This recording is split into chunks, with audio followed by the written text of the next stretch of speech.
The eviction notice hit my chest at 8:47 a.m. on a Tuesday. Pink paper, official-looking seal, 72 hours to vacate. The problem? I owned the house. Paid cash, no mortgage, just me, my coffee, and the deed in my filing cabinet. The woman who delivered it?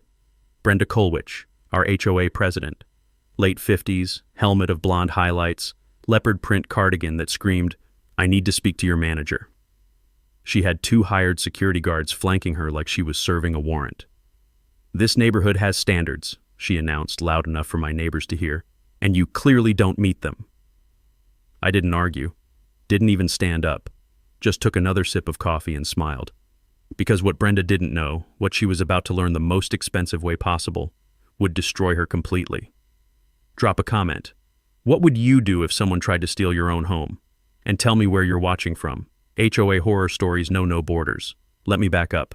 My name's Garrett, and I'm probably not who you'd expect to own 7 properties by age 45. I spent 12 years in the Marines, 2 deployments, more sand in my boots than I care to remember, and a back injury that ended my career but taught me something valuable. Adapt or die.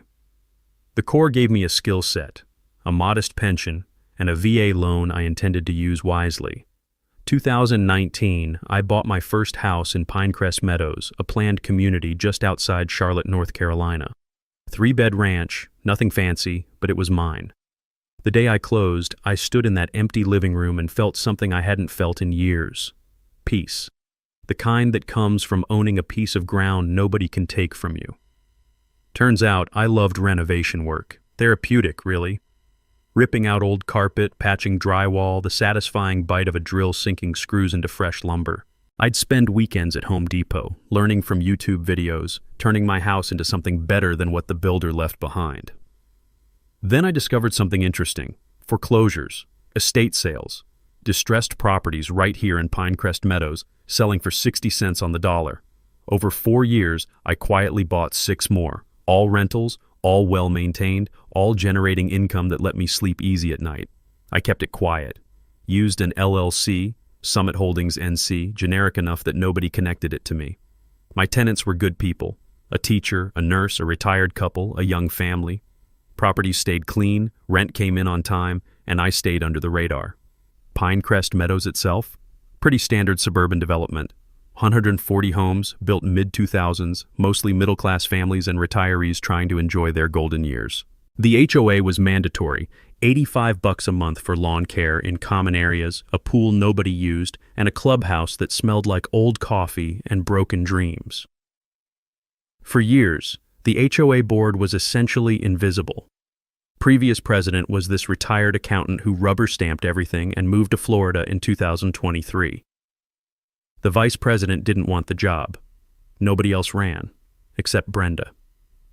Brenda Colwich rolled into that board election like she was running for Congress, promised to restore neighborhood pride and maintain property values. She won with 19 votes, 12% turnout if that tells you anything about how much people cared. I first met her on a July afternoon so hot the asphalt shimmered. I was replacing my mailbox post, the old one had rotted through, when I heard heels clicking on my driveway. Not sneakers, not flip-flops, heels. In 90-degree heat. Brenda appeared like a mirage. Blonde highlights catching the sun, leopard print cardigan despite the temperature, and a smile that didn't reach her eyes. The smell hit me first. Some floral perfume so strong it overpowered the scent of cut grass and fresh concrete. "You must be Garrett," she said, extending a hand with nails painted coral pink.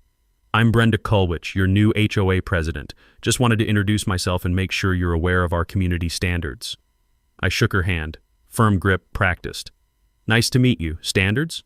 "Oh, you know, lawn height, trash can visibility, that sort of thing. We've let things slide for too long."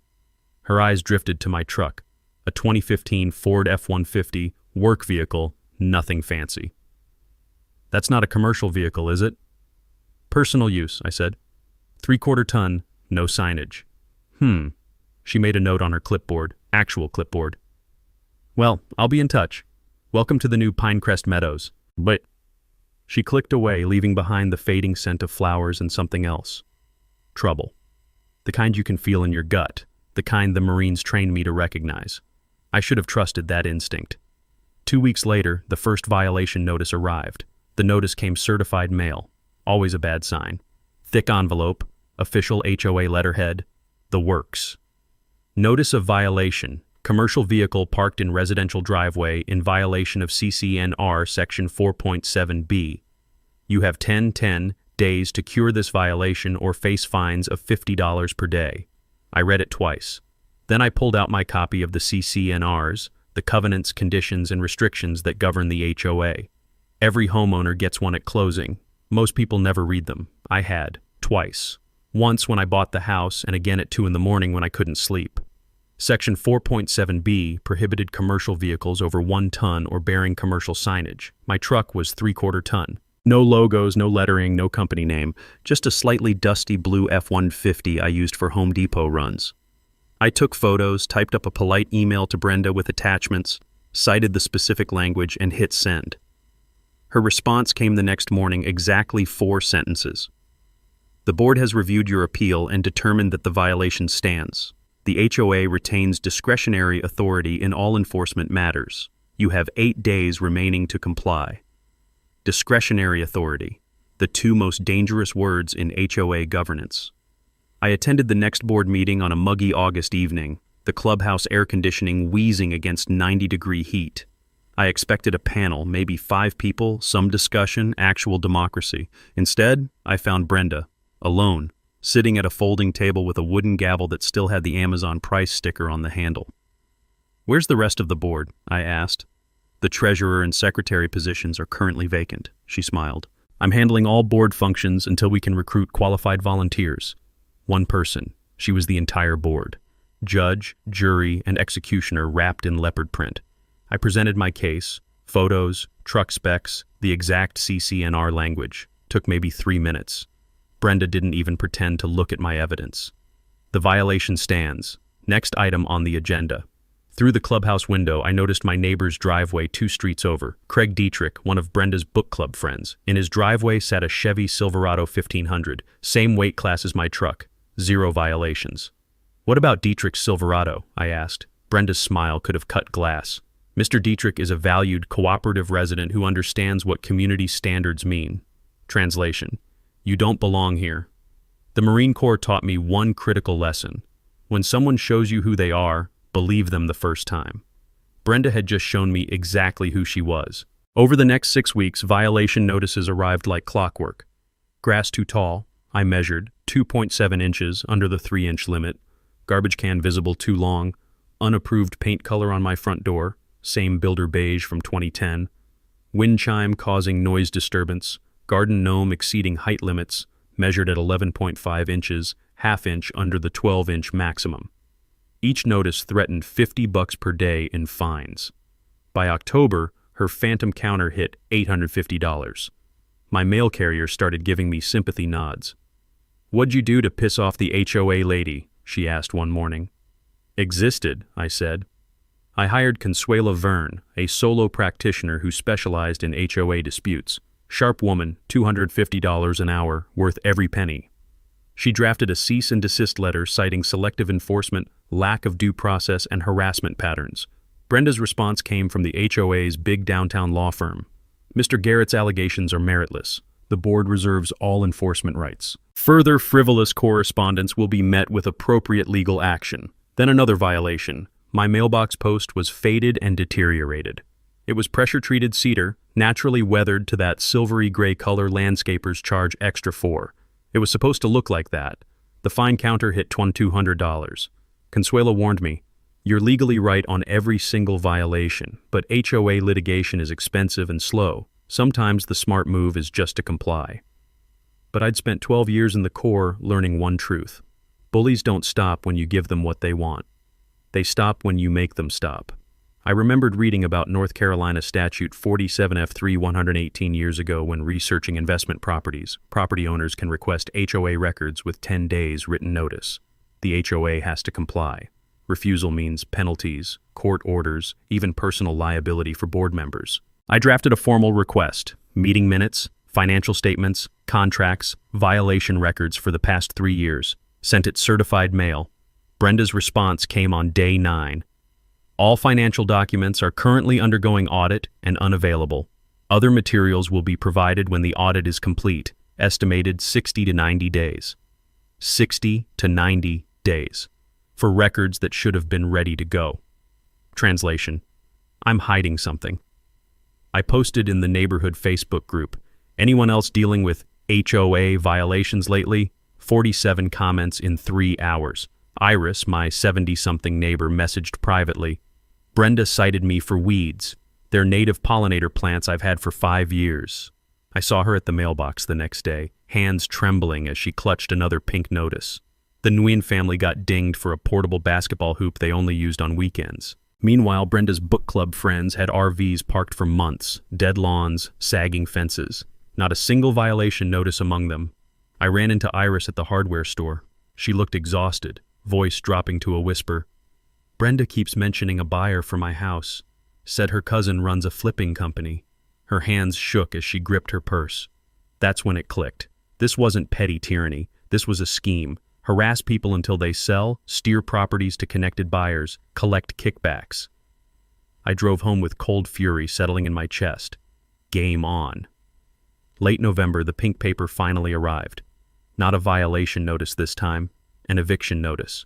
The one from the opening of this story, the one Brenda slapped on my chest at 8:47 on a Tuesday morning. Notice to vacate premises. Due to unpaid fines totaling $1,200 constituting material breach of HOA covenants, you are hereby required to vacate the property located at 428 Birchwood Drive within 72 hours. Failure to comply will result in forcible removal and additional legal penalties. It had an official-looking seal, some clip art county emblem she'd downloaded. Referenced North Carolina Statute 47F3166, except she'd misquoted it. The statute covered HOA liens, not evictions. Two completely different things. Here's what she either didn't know or didn't care about. HOAs can place liens on properties for unpaid dues or fines, sure, but they can't just evict an owner. That requires foreclosure, a lengthy legal process involving courts, notices, redemption periods. You can't just show up with rent-a-cops and a fake document.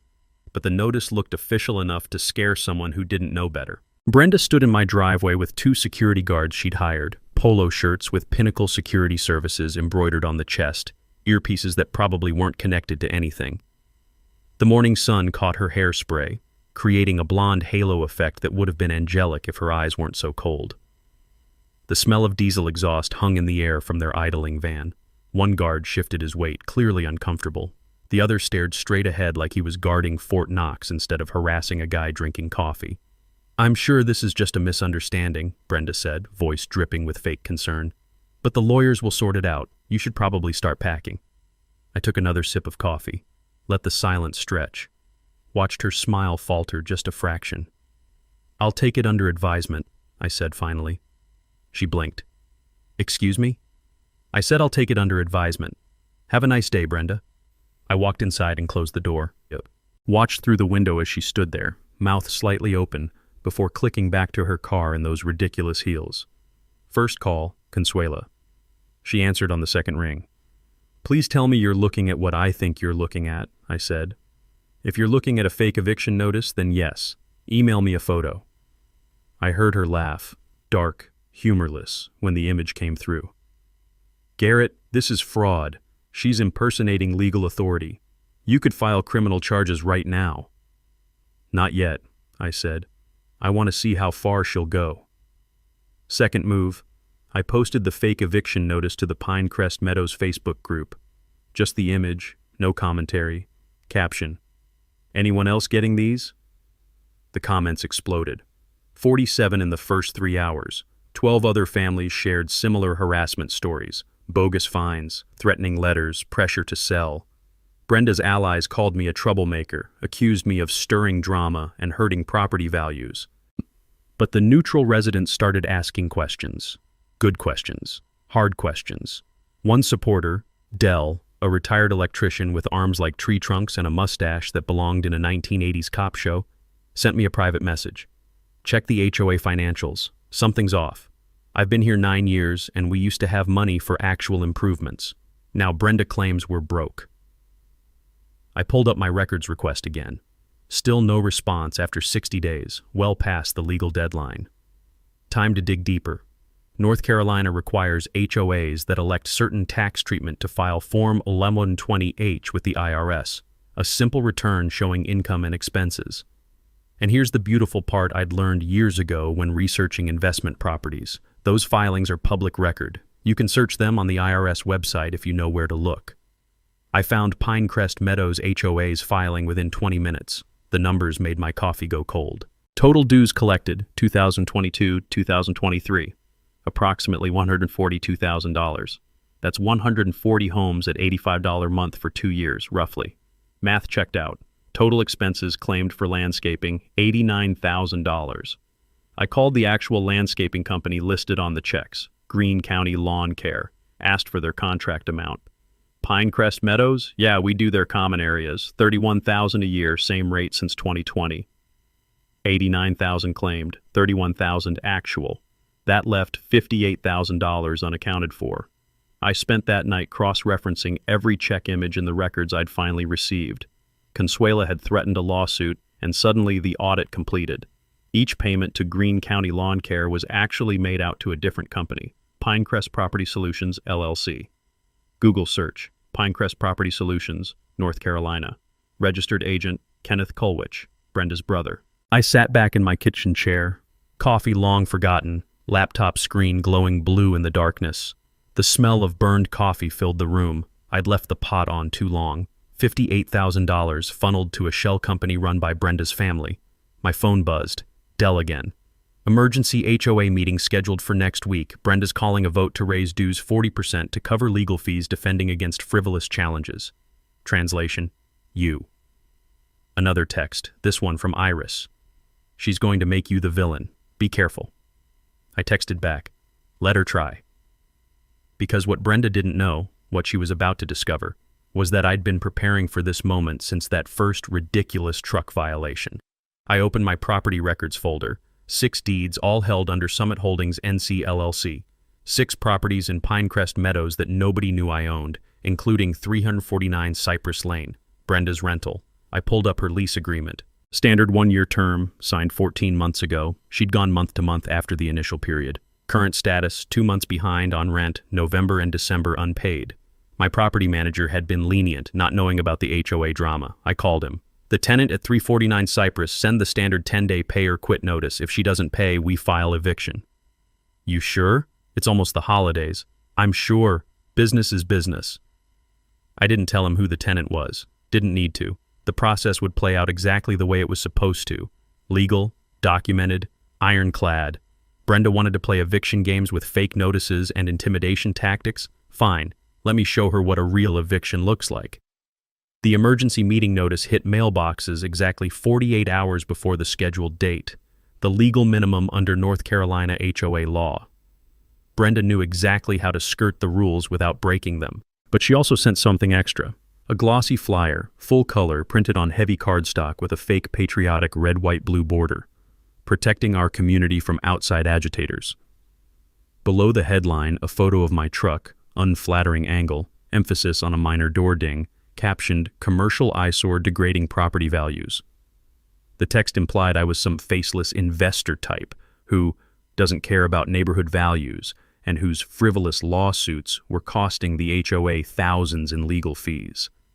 Not a single word was technically libelous. She'd threaded that needle carefully, but the message was clear. I was the enemy, the outsider, the problem. My mail carrier handed it to me with an apologetic grimace. She mailed these to every house, bulk rate. I held the flyer up to the afternoon light. The cardstock alone probably cost $2 per unit, times 140 homes. She'd dropped almost $300 on a smear campaign. HOA funds? Her own money? At this point, the line was so blurred it didn't matter. The neighborhood split predictably. About 60% ignored the flyer entirely, working people who didn't have time for subdivision drama. 25%, mostly Brenda's book club crew and the golf course retirees, started parroting her talking points at the mailbox and the pool. But 15%, the people she'd harassed, the ones paying attention, organized a counter-campaign. Email chain titled Know the Truth with links to the financial discrepancies, screenshots of selective enforcement, testimonials from Iris and the Nguyen's. I stayed out of it publicly. Let them fight that battle. Meanwhile, I had a different move to make. I invited Dell, Iris, and the Nguyen family to my house on a Sunday afternoon. Spread out the property records on my kitchen table like a general planning an invasion. The smell of Iris's homemade gingerbread filled the room. She'd brought cookies because even in the middle of a war, some people can't help being kind. I need to show you something, I said. Pulled out the deeds. 6 properties, all held under Summit Holdings NC LLC. Dell's eyes widened. You own 6 houses here? 6 rentals, all maintained, all rented to good people. Brenda doesn't know. Iris picked up one of the deeds, reading carefully. Why tell us now? Because I need your help, and because it's time to stop playing defense. I explained the math. 6 properties out of 140 total units equals 4.3% ownership. In HOA governance, voting rights typically run 1 vote per property. That gave me 6 votes in any board election or major decision. More importantly, North Carolina law allows any owner to demand a special recall election with just a 10% petition. That's 14 signatures out of 140 homes. Dell grinned. We can get 14 signatures before dinner. Already have them, I said, sliding the petition across the table. 17 signatures, actually. I'd been collecting quietly for 3 weeks. Mr. Nguyen leaned forward. When do we call the election? After the emergency meeting. Let Brenda have her moment. Let her think she's winning. Then Iris said something that changed everything. You know she rents, right? Brenda doesn't own her house. Lives in one of those Ashford models on Cypress Lane. My brain stuttered. Cypress Lane. One of my streets. I pulled up the LLC property spreadsheet on my laptop, scrolled to the addresses. 349 Cypress Lane, Ashford model, purchased at estate sale March 2022. Owner, Summit Holdings NC. Tenant, Brenda Colwich. Lease signed May 2023. The laugh that came out of me was sharp, disbelieving. Dell looked at me like I'd lost my mind. What? He asked. She's my tenant. I turned the laptop around. Brenda Colwich, HOA president, terror of Pinecrest Meadows, rents her house from me. The room went silent. Then Iris started laughing, a sound like wind chimes, delicate and slightly unhinged. Oh, she said, wiping her eyes. Oh, that's perfect.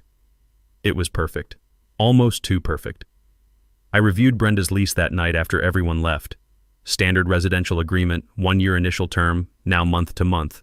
Rent, $1,850 month. Current status per my property manager's records. 2 months delinquent, November and December unpaid. Total owed, $3,700.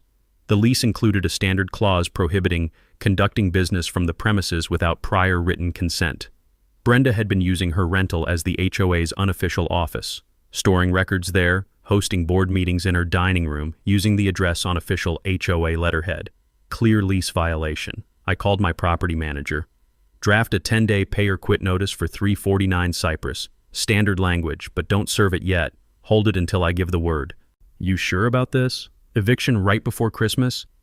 She's 2 months behind. This is business. I didn't mention who she was, didn't need to.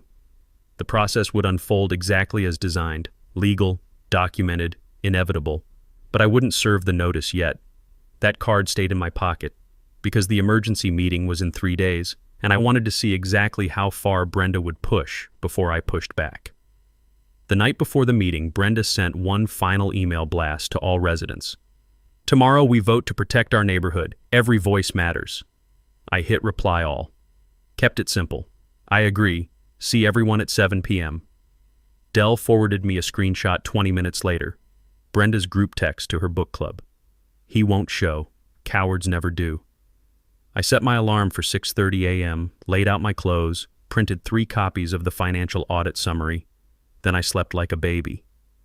Brenda thought she knew who she was dealing with. She had no idea. December 12th, 7 p.m. The clubhouse smelled like stale coffee and lemon floor cleaner. Metal folding chairs scraped against linoleum as 48 residents filed in, the highest turnout in Pinecrest Meadows history. Brenda sat at the head table with her wooden gavel. Wearing a navy blazer like this was a corporate board meeting. Her smile was pure confidence. She had her people front left. The book club crew, 12 strong, nodding along before anything even started. Dell and Iris sat scattered among the neutral crowd, smart. Didn't want to look like an organized opposition yet. I took a seat in the back corner. Brenda's eyes flicked to me, surprise registering for just a second before the smile snapped back into place. She banged the gavel. Let's keep this brief. First agenda item. Vote to raise dues 40%, effective January 1st, to cover increased legal and operational costs. Dell stood. Point of order. Where's the budget justification? Legal costs, Brenda said smoothly, which Mr. Garrett's frivolous complaints have caused. I rose slowly. I'd like to see an itemized invoice for those legal costs. That's confidential attorney-client material. Actually, I said, keeping my voice calm, under North Carolina Statute 47F31118, HOA financial records are member property. I have copies. I walked to the front, connected my laptop to the clubhouse TV. Pulled up the first image. Check copies showing payments to Pinecrest Property Solutions LLC for landscaping services. You claimed $89,000 in landscaping costs over 2 years. The actual contractor charges $31,000 annually. That's a $58,000 discrepancy. Gasps rippled through the crowd. Next slide. Business registration showing Kenneth Kulwich as registered agent for Pinecrest Property Solutions. Kenneth Kulwich, your brother Brenda. Her face went red. Sweat beaded on her upper lip, foundation cracking at the edges. Kenneth provides consulting services. Project management. What projects? There's no contract on file, no invoices, just checks made out to a shell company. The neutral residents leaned forward now, smartphones out, recording. I move to table the dues increase, I said, and call for a full independent audit of all HOA finances. Voice vote, overwhelming ayes. Brenda tried to gavel it down, but residents shouted her into silence. She stood, hands shaking. Fine, we'll audit. But first let's address the real problem. Absentee investors who don't live here and don't care about our community. She pointed at me. He owns rental properties. Multiple. Probably a slumlord. We should ban rentals entirely. Murmurs of agreement from her faction. I stayed calm. I do own rentals, 6 properties in this neighborhood, all well maintained. My tenants are a teacher, a nurse, a retired couple, young families. 0 complaints. I pulled up the county GIS map, highlighted my 6 properties. Under our HOA bylaws, each property gets 1 vote, which means I control 6 votes in any board matter. Let that sink in for 3 seconds. Which is why I'm calling for a special election to recall the current board and elect new leadership. Per statute, I need 10% of owners to petition. I have 14%, 20 signatures, right here. I handed the petition stack to Brenda. The color drained from her face. You can't do this, she whispered, then louder. This is my board. It's the members' board, I said, and you violated your fiduciary duty. The election is happening. Brenda grabbed her purse, knocked her chair over, and stormed out. The clubhouse door slammed hard enough to rattle the windows. Silence. Then someone started clapping. Then another. Within seconds, half the room was applauding. But I hadn't played my final card yet. That one was still in my pocket, waiting. December 13th through 30th became a blur of coffee, spreadsheets, and quiet coordination. I convened what Dell started calling the kitchen cabinet at my house 2 days after the meeting. Dell brought his electrical expertise and union organizer instincts. Iris brought institutional memory. She'd lived here longer than anyone and remembered when the HOA actually functioned. The Nguyens brought tech skills and social media savvy. Consuela Verne brought legal strategy and a flask of bourbon she didn't apologize for. The smell of Iris's homemade gingerbread filled my kitchen, mixing with the wood smoke from my fireplace. Outside, December wind rattled the windows. First priority, Consuela said, flipping through her notepad, is fortifying your legal position before Brenda tries something desperate. She'd already filed an ethics complaint with the North Carolina Real Estate Commission over the fake eviction notice. Turns out threatening legal action without a law license is a crime. Unauthorized practice of law. Could result in fines, even criminal charges in extreme cases, something I'd read about years ago when researching tenant-landlord law, never thinking I'd need to use it. She also drafted a new cease and desist, this time alleging fraud, embezzlement, and selective enforcement with prejudice. Send it to both Brenda and the HOA's downtown law firm. Second priority, Dell said, tapping the financial document spread across my table, is nailing down exactly how much she stole. He'd connected me with Phyllis, a retired IRS auditor who did consulting work on the side. Sharp woman, late 60s, had forgotten more about forensic accounting than most people ever learn. Phyllis spent a week reviewing 3 years of HOA records. Her findings made my blood pressure spike. $58,000 to the fake landscaping vendor, Brenda's brother, $12,000 in office supplies charged to the HOA credit card, actual purchases at Home Goods and TJ Maxx, Brenda's personal shopping sprees, $7,000 legal retainer paid to a firm that never actually invoiced the HOA for work, kickback to Brenda's friend's husband, an attorney for fake consulting. Total misappropriation, roughly $77,000 over 3 years. "She's been robbing you blind," Phyllis said, sliding her summary report across the table, and getting sloppy about it. These home goods charges? She didn't even bother hiding them. Third priority, the tenant situation. My property manager called December 15th. That tenant at 349 Cypress still hasn't responded to the pay or quit notice. It's been 10 days. Want me to file the summary ejectment? North Carolina's eviction process is straightforward. Landlord files in magistrate court after proper notice. Court issues a summons. Tenant gets a hearing date. Filing fee is about $100. Takes maybe 15 minutes at the courthouse. File it, I said. But hold off on serving the summons until after the recall election. I'll tell you when. I wanted the timing perfect. Fourth priority, community engagement. The Nguyen's created a Pinecrest Truth page on Instagram and Facebook. Posted side-by-side comparisons. Brenda's friends with unpainted fences and RVs parked for months, 0 citations, versus immaculate properties belonging to me, Iris, and other harassment targets. Violation notices galore. The posts went semi-viral in Charlotte area HOA groups. Local TV news, WCNC, reached out for an interview. I declined. Not yet. Timing was everything. Fifth priority, the recall election itself. We scheduled it for January 15th, exactly 30 days after filing the petition. Hired an independent monitor, a retired paralegal named Patricia, who'd overseen union elections for 20 years. No stake in the outcome, just there to ensure everything ran clean. Dell agreed to run for president, Iris for treasurer. Marcus, a neutral retired teacher who'd kept his head down until the financial revelations, agreed to run for secretary. We printed campaign literature, professional, simple, transparency, accountability, community. Brenda's counter-campaign was a single photocopied sheet. Don't let outsiders destroy our neighborhood. Meanwhile, Brenda made moves of her own. Through leaks from her book club circle, one member's husband played poker with Dell. We learned she'd hired a private investigator. Her nephew, unlicensed, charging her $200 a day to dig up dirt on me.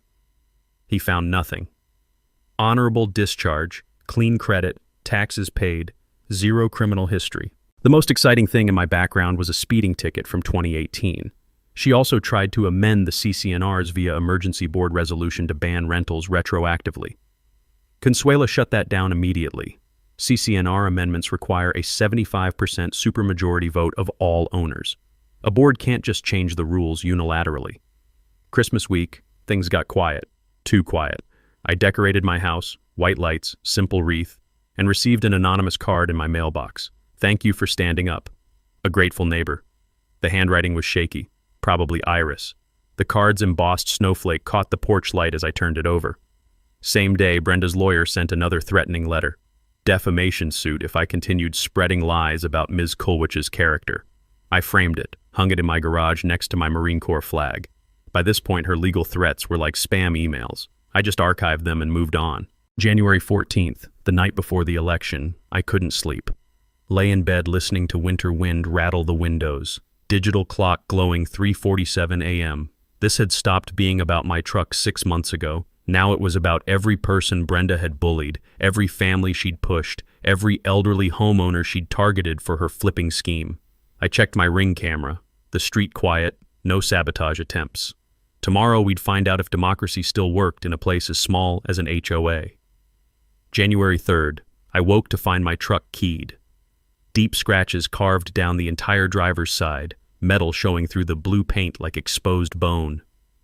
I stood there in the cold morning air, breath fogging, fingers tracing the gouges. Whoever did it had taken their time. The lines were deliberate, angry, personal. My neighbor's Ring doorbell caught partial footage. A dark sedan, 2 a.m., driver indistinct in a hoodie. Not enough for prosecution, but enough to know it wasn't random. I filed a police report. The officer was sympathetic, but realistic. Without clear footage or witnesses, it's tough. Could have been kids, could have been someone with a grudge. It was someone with a grudge, I said. I didn't publicly accuse Brenda. Didn't need to. But I installed 6 security cameras that afternoon. Every angle of my property, uploading to cloud storage. If she wanted to play dirty, I'd have receipts. 2 days later, the smear campaign escalated. Brenda printed new flyers, distributed January 5th and 6th to every mailbox. Investor threatens our safety. She claimed my rental properties housed unvetted criminals and implied they were drug dens. Zero evidence, just fear-mongering designed to turn neighbors against me. The Nguyen's posted rebuttals immediately. Photos of my well-maintained properties, testimonials from my tenants, all professionals, all grateful for affordable, clean housing. But some longtime residents who didn't follow social media started believing her. I got cold shoulders at the grocery store. One woman I'd waved to for 3 years crossed the street to avoid me. Worse, my tenant, who's a teacher, called me. My principal asked if I lived in a problem property. "Mr. Garrett, this is affecting my job." That's when it became real. Brenda wasn't just attacking me anymore. She was hurting innocent people to get to me. January 8th, my property manager called. "Your tenant at 349 Cypress hasn't responded to the pay or quit notice. 3 months rent overdue now. That's $5,550. Want me to proceed with eviction?" "Yes, file in magistrate court. Standard summary ejectment, but don't serve her with the summons yet. I'll tell you when." The timing had to be perfect. January 10th, Brenda made her most desperate move yet. She showed up at Dell's house with an envelope. His wife Marlene was home, heard everything through the screen door while Dell stood on the porch. Brenda offered him $2,000 cash, actual bills in her hand, to withdraw from the election and endorse her publicly. Dell, former union steward, incorruptible to his core, told her to get off his property. She tried to sweeten it. "Think of it as consulting fees. Neighborhood improvement advisor." "Ma'am," Dell said, voice hard, "you need to leave, now." She left the cash envelope on his porch railing and walked away. Dell called me immediately. "You're not going to believe what just happened." Marlene signed an affidavit detailing the entire conversation. Date, time, exact words, the cash amount. Consuela filed it with the magistrate court as supporting evidence for potential criminal charges and submitted it to the Real Estate Commission as another ethics violation.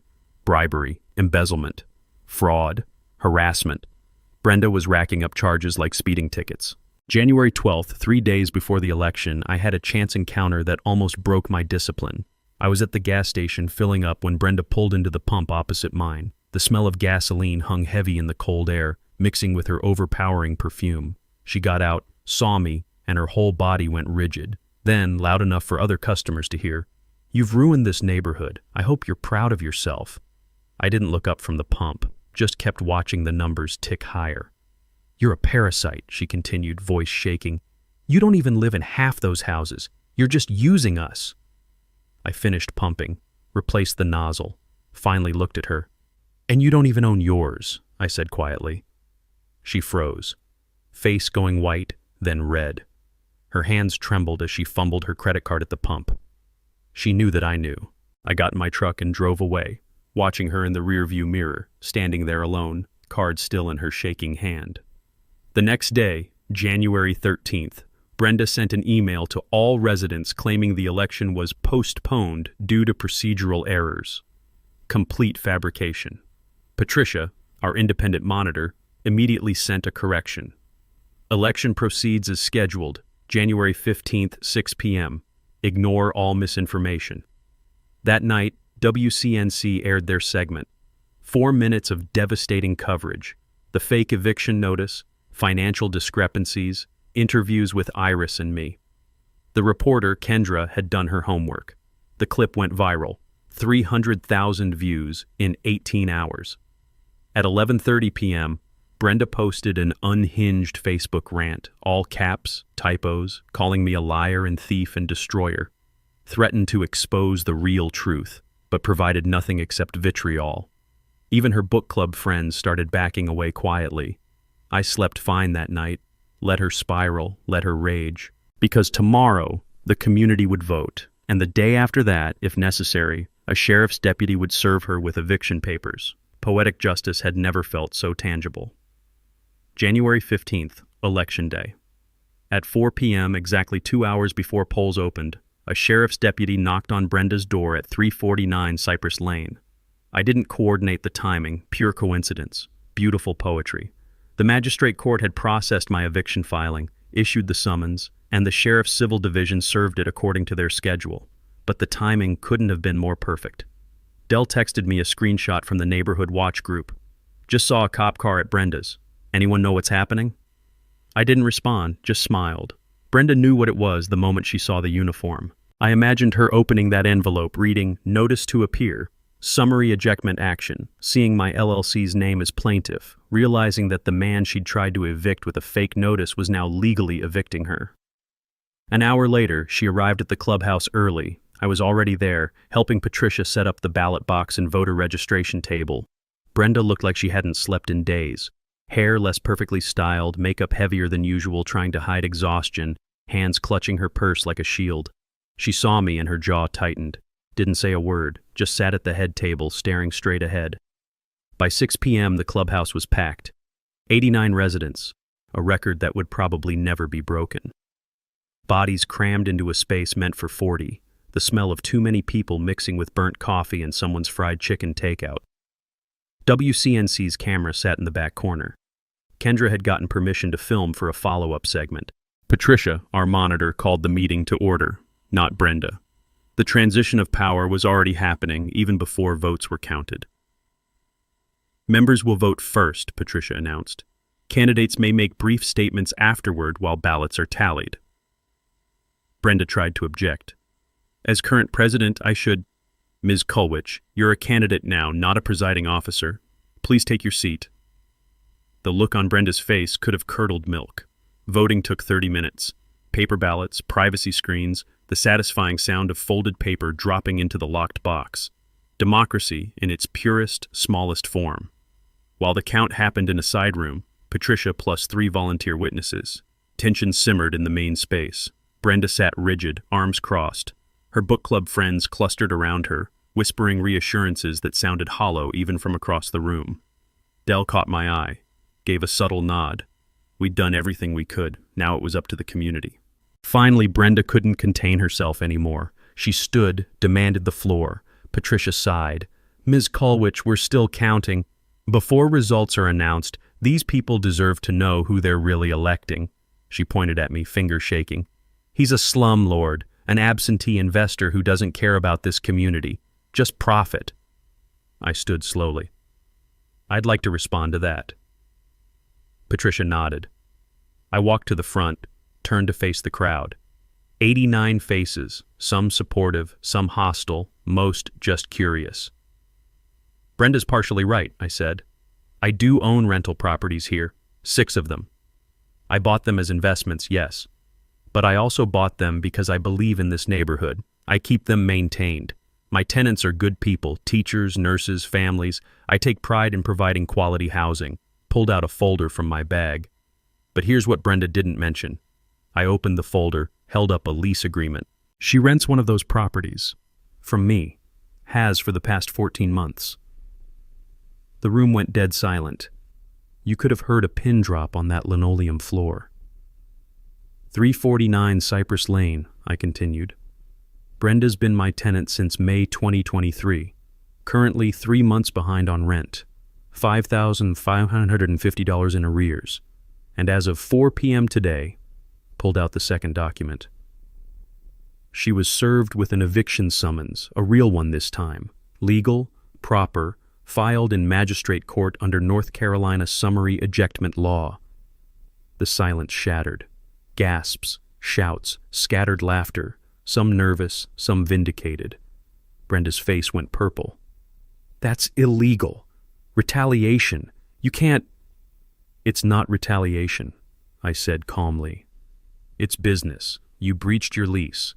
Non-payment of rent and conducting unauthorized business from the premises. Every HOA meeting you hosted at your dining room table violated the lease terms. This eviction is completely lawful. Consuela stood from the back. I've reviewed the filing. It's textbook proper. Sheriff's already served it. Ms. Kulwich has a court date. Brenda opened her mouth, closed it. Tears streamed down her face, ruining her careful makeup. Black mascara tracked down her cheeks. You planned this, she choked out. You orchestrated. I responded to your actions, I said. Every step of the way. You wanted to play eviction games with fake notices. So I showed you what a real eviction process looks like. She grabbed her purse, knocked her chair over, and ran for the door. The sound of her heels on linoleum, then the slam of the exit, echoed through the stunned silence. Nobody followed her, not even her book club friends. Patricia banged her gavel. Order, please. We have results. The room settled, electric with anticipation. President, Dell, 71 votes. Brenda Kulwich, 8 votes. Treasurer, Iris, 68 votes. Secretary, Marcus, 64 votes. Applause erupted. People stood, cheering, some wiping tears. Dell took the gavel from Patricia, raised it high. First order of business. I move we rescind all violation notices from the past 12 months and refund any fines paid. Aye! The response was thunderous. Iris. I move we hire an independent auditor and report findings within 60 days. Another unanimous aye. I stayed in the back watching the community reclaim itself. This was their victory as much as mine. Outside in the parking lot afterward, cold January air biting, neighbors thanked me, shook my hand, hugged me. Iris, eyes shining. You gave us our neighborhood back. We did it together, I said. Dell clapped my shoulder. Drinks this weekend. You earned it, Marine. I stood alone for a moment after everyone left, looking at the clubhouse.